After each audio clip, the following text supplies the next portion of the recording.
కవిత గారు మీ ఎమ్మెల్సీ ఇదివరకే చెప్పినారు, కేటీఆర్ గారు హరీష్ రావు గారు పార్టీని బీజేపీతో విలీనం చేస్తామని, చేయడానికి సిద్ధంగా ఉన్నామని తనకు జైలుకు చెప్పినారని.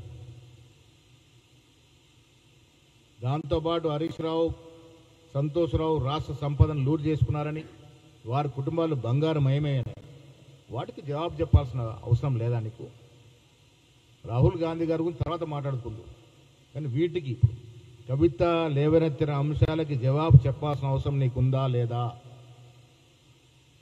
కవిత చెప్పిన గారి అంశాన్ని పరిగణలోకి తీసుకుంటే మానసికంగా బీఆర్ఎస్ పార్టీ బీజేపీలో విలీనమైంది. భౌతికంగా కావాల్సిన అవసరం ఉంది తప్ప మానసికంగా విలీనం అయిపోయింది. ఇది కవిత స్పష్టత ఇచ్చేసింది.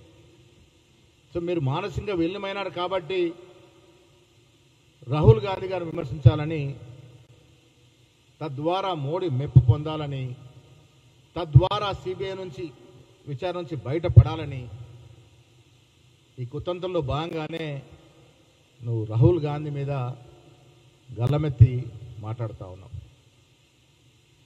ఇవాళ ఎమ్మెల్యేల గురించి మాట్లాడుతూ ఉన్నాడు. ఎమ్మెల్యేల తీరు గురించి రాహుల్ గాంధీ గారు స్పందించాలట. రాహుల్ గాంధీ గారు ఎందుకు స్పందిస్తారా? ఎమ్మెల్యేలు ఏ పార్టీలో చెప్పాల్సిన బాధ్యత ఎవరిది? నీది నాది కాదు కదా. ఎమ్మెల్యేలు చెప్పుకుంటారు. ఇది స్పీకర్కి ఎమ్మెల్యేలకు మధ్య జరుగుతున్నటువంటి వ్యవహారం. ఇది